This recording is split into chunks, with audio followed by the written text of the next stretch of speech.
Hello and welcome to Women in the Coaching Arena podcast. I'm so glad you're here. I'm Jo Lott, a business mentor and ICF accredited coach, and I'm on a mission to help brilliant coaches build brilliant coaching businesses. In this podcast, I'll be sharing honest, not hype, practical and emotional tools to support you to make the difference that you're here for. Welcome to the 15th episode of Women in the Coaching Arena. I'm so glad you're here. I'm your host, Joanna Lott, and today we have a powerful episode lined up for you. So I'm going to be talking about the 3 biggest mistakes that can hinder your growth. So listen in and see if you are making any of these. They are super easy to make. So the first one is shiny object syndrome. So one of the most common mistakes I see amongst coaches is wanting to do all the things all at once, especially when they're first starting out. You want to have a low-cost membership and an online course and a group program and one-to-one and retreats and all of the things. And it's really, really hard to do all of those things at once. But you only really know that, I think, when you've tried to do it and you start to learn how much marketing is involved in each and every one of those things. Hence why now I have one thing that I sell, which is my business of coaching program. Whereas when I started out, I did the same. All of the online courses, all of the different things, the talks, the this, that, the group program, the one-to-one, like wanting to give all of these different solutions because then maybe they could find their perfect thing. But what I failed to realize is that each one of those things takes a lot of marketing. So you can't market all of those at once. For example, you would want to do a campaign. So, for example, if you're running a webinar, you basically have to promote that webinar every single day for 2 weeks. So then you can't sell maybe your high ticket program or anything else that you're trying to sell. So in the end, you start to realize that less is more and less is what creates a super successful business.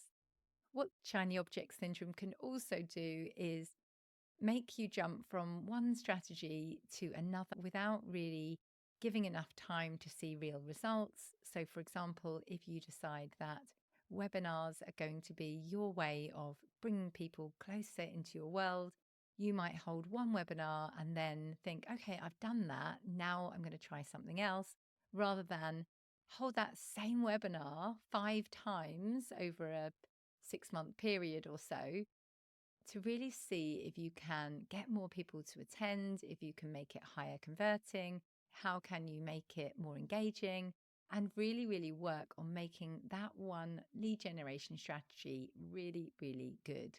So that's another way you can do this, and you will notice any top performing coach doing the same thing again and again, and they may have a huge team, but they will still run the same webinar week in, week out. They're doing the exact same thing, because even with all of those resources, you still don't have the energy or resources to do more than 2 to 3 strategies at once. So what can you do instead? I would encourage focus and consistency. Choose 1 or 2 marketing channels that really resonate with you and your target audience. If that's social media, maybe go all in on one platform. You could possibly schedule to another platform, but you just cannot be everywhere and engaging and giving it your all in all of the places. So I would highly recommend picking one person to sell to, one thing that you're selling, and one platform that you're selling on, especially when you first start out, before you have maybe an assistant or other people helping you. But even when you do have an assistant and other people helping you, this is a really, really solid strategy.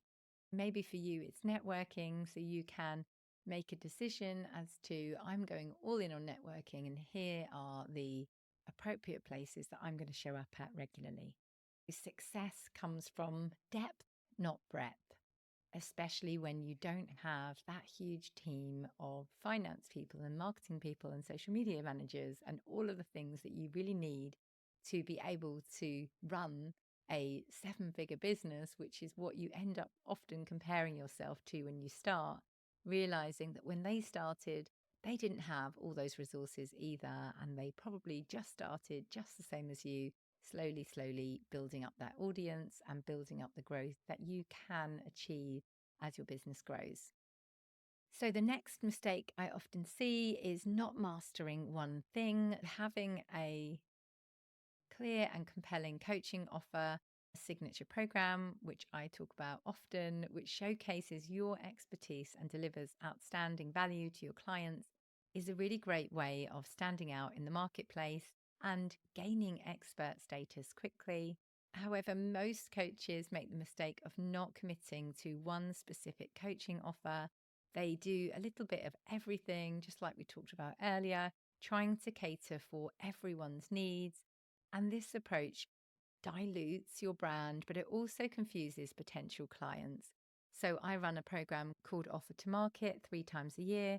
And if you want to do that program, the next one is in September. But essentially, what we do is we choose one thing and we create an entire campaign around selling that one thing, because it does take a psychological approach and a step by step. Here is the buyer journey, and here is how they're going to buy my thing to really effectively sell your thing.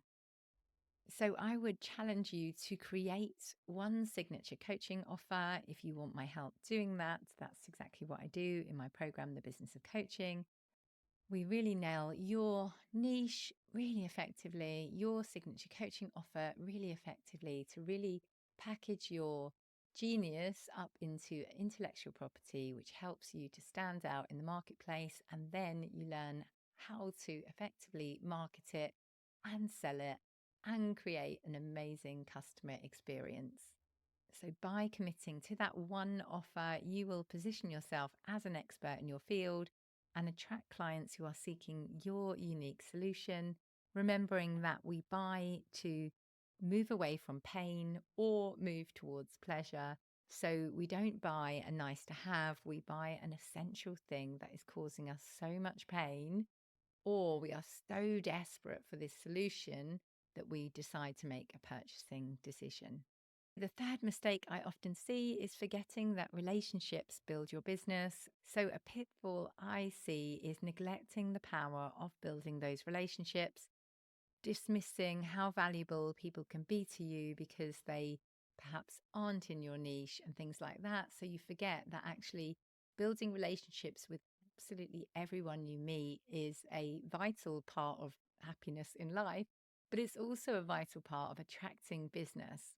Because as coaches, our success relies heavily on the trust and rapport we establish with our clients. But it doesn't stop there. It's about everyone you know really supporting you and being clear on what you do so they can refer people your way. And this is a huge stumbling block I see often for the people that I work with. I say, have you told people what you do? Yeah, but I kind of get a blank look. And then I think, yes, because you are perhaps saying, I'm a coach, or I'm an executive coach, or I'm a leadership coach. And people are like, all right, that's nice. Versus, here's exactly how I can help these type of people. And then they know exactly how they can send those people your way. So I provide clear templates of exactly what you need to say to help people not just swipe past your email or message and actually take action to help you to build your business. And I think also not being so attached to the outcome can really help. So often it's like, well, I don't want to waste my time going to a networking meeting. And I hear you, I don't want to waste my time either. It's our most precious resource. But you are going to have to try lots of different approaches to see which one suits you and your personal strengths. So, yeah, you will waste a lot of time going to networking meetings and doing things for free when you first start. I did talks at universities and for businesses, and I met up with old colleagues that I hadn't seen in like 12 years for coffees, and all of it felt like, oh my gosh, like I just need some paying clients. But to get paying clients, you need to build relationships. So it's really great to start to enjoy building those relationships. What I used to say to myself all the time is, how can I leave this person better than before they came into contact with me? So I would always be wanting to make sure that they are uplifted. And I still want that with every interaction I have. So it's about your energy and how can you find them the most interesting person enough for them to actually want to ask you what you do. Relationships are the lifeblood of your business. So go all in, be as helpful as you can to everyone you know. Send them articles, thoughtful things. What can you do to really show that you love and care all of the people around you? And then they will start to love and care for you back, and your business will grow as a result. So they are the three biggest mistakes stopping your growth. Let me summarize today's episode. So, firstly, we talked about shiny object syndrome. I would suggest sticking to a couple of marketing strategies on repeat so you can really test and refine and hone them so you are an expert and gain a repeatable lead generation system. Second, become a master of one. Go all in on the thing that you want to be known for, that one package, before you try and start creating so many different things, because mastering one package and marketing it really well takes a lot of time and energy. So go all in and be a master of one. And thirdly, focus on relationships. Be the most helpful, most kindest, most loving person you can be, and your kindness will come back to you. I encourage you to reflect on these three mistakes and take action to overcome them.